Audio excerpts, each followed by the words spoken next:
Sejam todos muito bem-vindos a mais uma aula da plataforma SAD. Hoje a gente continua a nossa aula de química, continua aqui o nosso avanço sólido em química.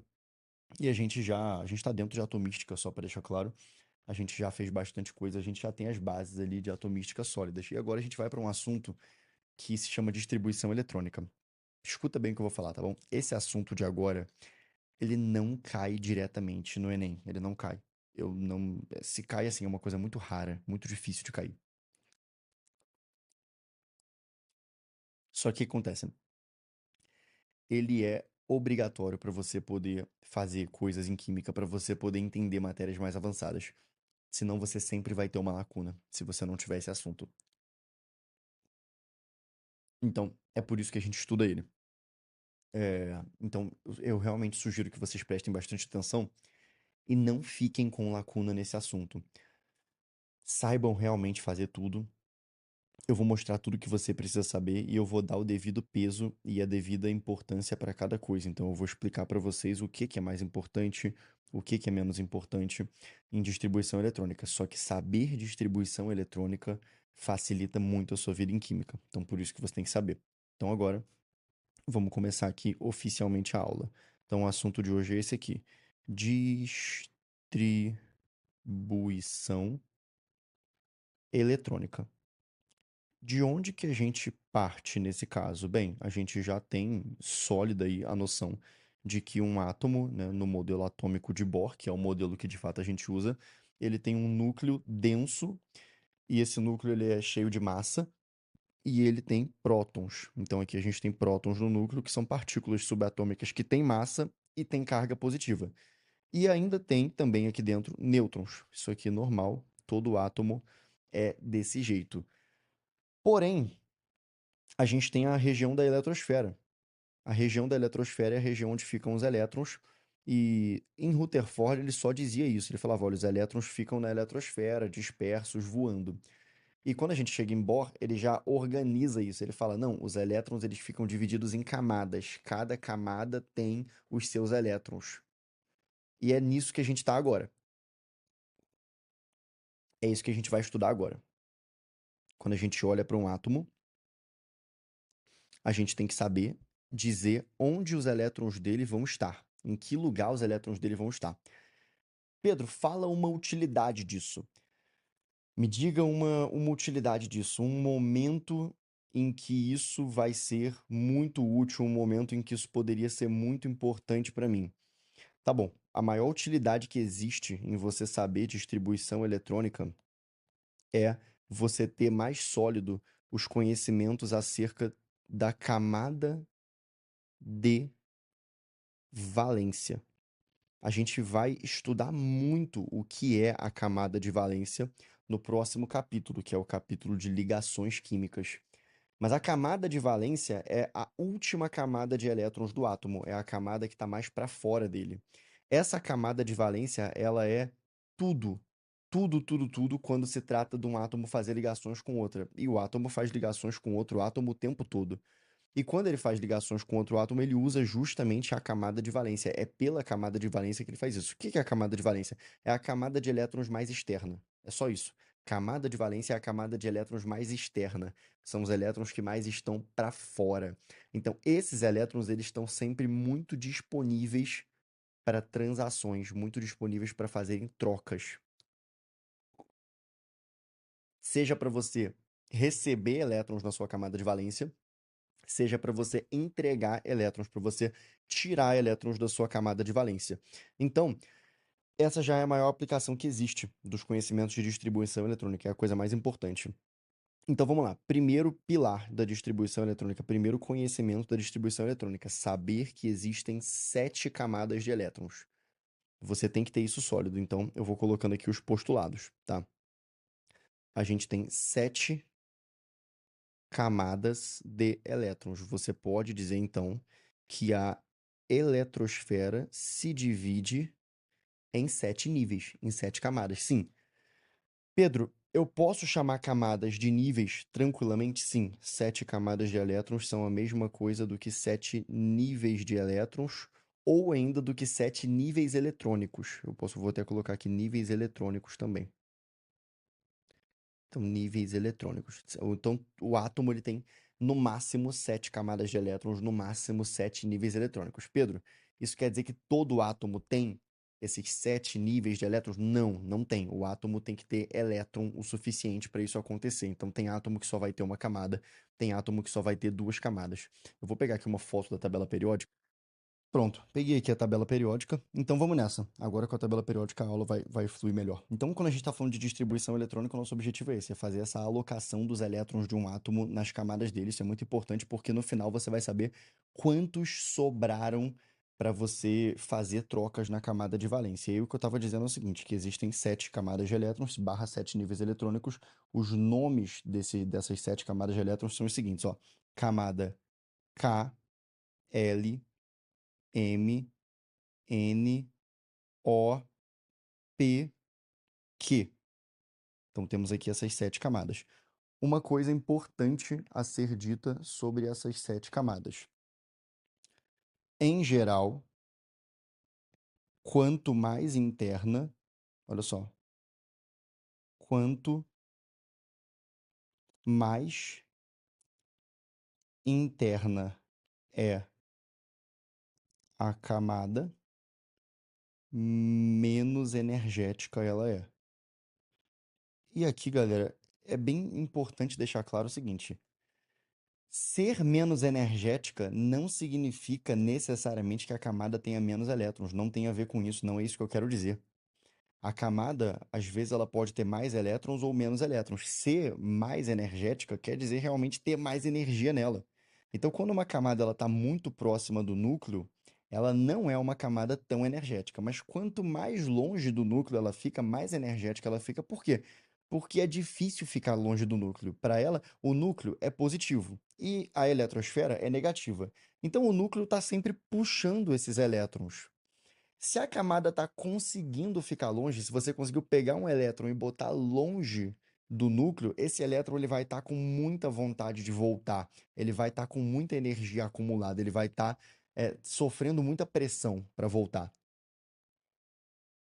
Um elétron que está mais baixo, um elétron que está mais perto do núcleo, ele está, entre aspas, mais tranquilo. Ele está ali, está de boa. Se você joga ele lá para longe, ele fica mais energético. É a mesma coisa que você pegar uma coisa e subir uma escada com ela, botar no topo da escada, essa coisa também fica mais energética. Então, esse aqui é o outro postulado. E a próxima coisa que você vai ter que saber é o seguinte: o que vai ser dito nessa aula aqui vai ter muita coisa que veio da mecânica quântica. Então, não é uma coisa que é verdade absoluta em todos os casos. Por exemplo, não sei se alguém já viu, mas existem professores que na aula colocam que nesse último nível, nessa última camada Q, cabem 2 elétrons. E existem professores que botam que cabe 8. Existem livros que dizem 2 e existem livros que dizem 8, tá? A gente aqui vai trabalhar com o valor de 8. Esse é o valor mais sólido que existe, o valor de 8. Por quê?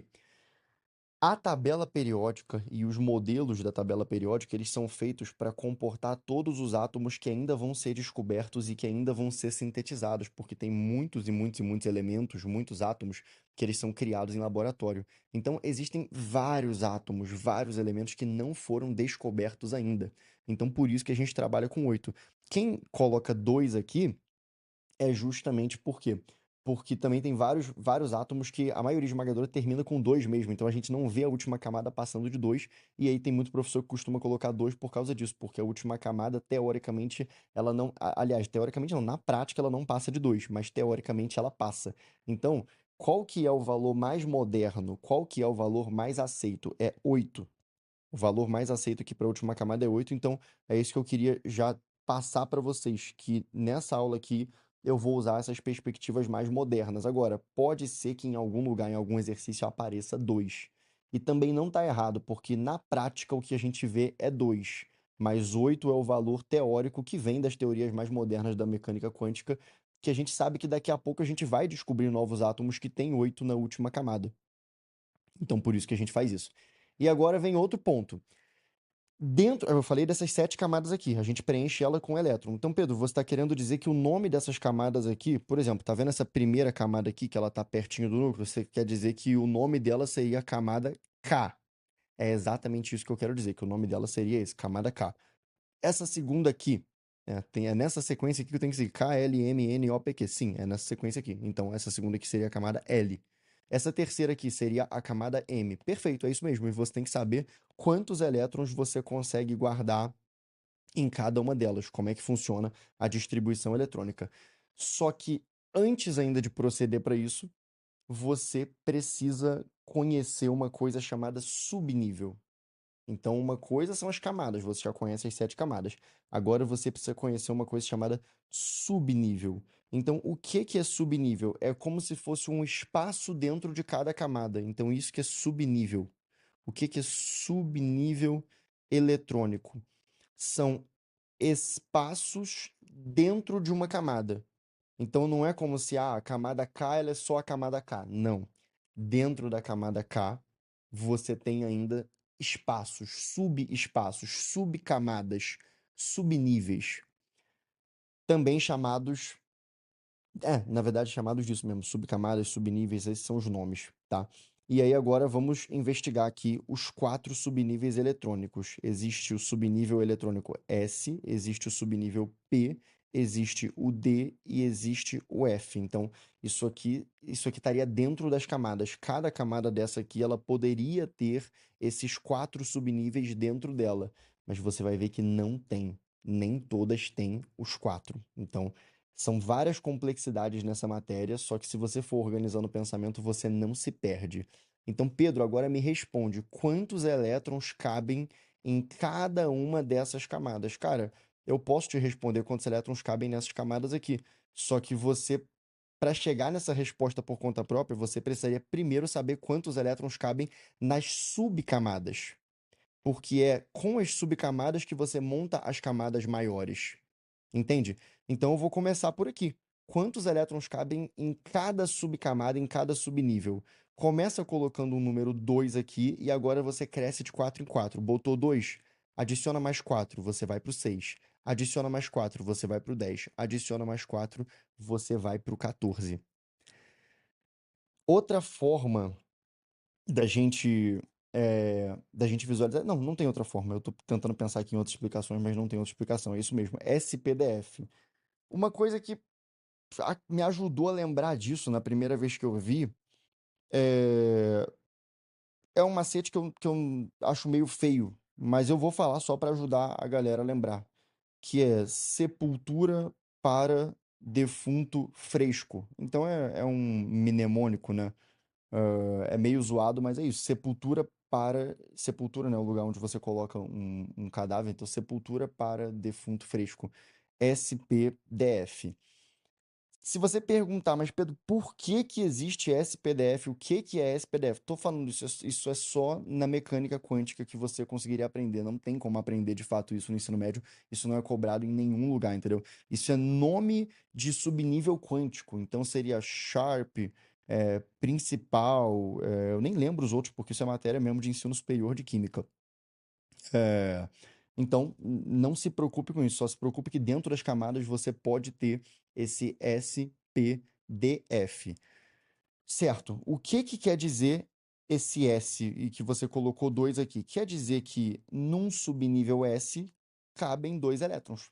É isso que quer dizer. Quando você colocar ali um subespaço chamado S, nele cabem 2 elétrons. Quando você colocar um subnível chamado P, nesse subnível P cabem 6 elétrons. Quando você colocar um subnível chamado D, nele cabem 10 elétrons. Quando você colocar um subnível chamado F, nesse subnível chamado F cabem 14 elétrons, mas tem que lembrar que esses subníveis, eles vão ser alocados, eles vão ser colocados dentro dessas camadas maiores, dentro das camadas maiores. Então não é tão direto assim você saber só pelo subnível quanto que vai ter ali numa camada. Você tem que realmente construir as camadas. E agora sim, eu vou ensinar vocês como que se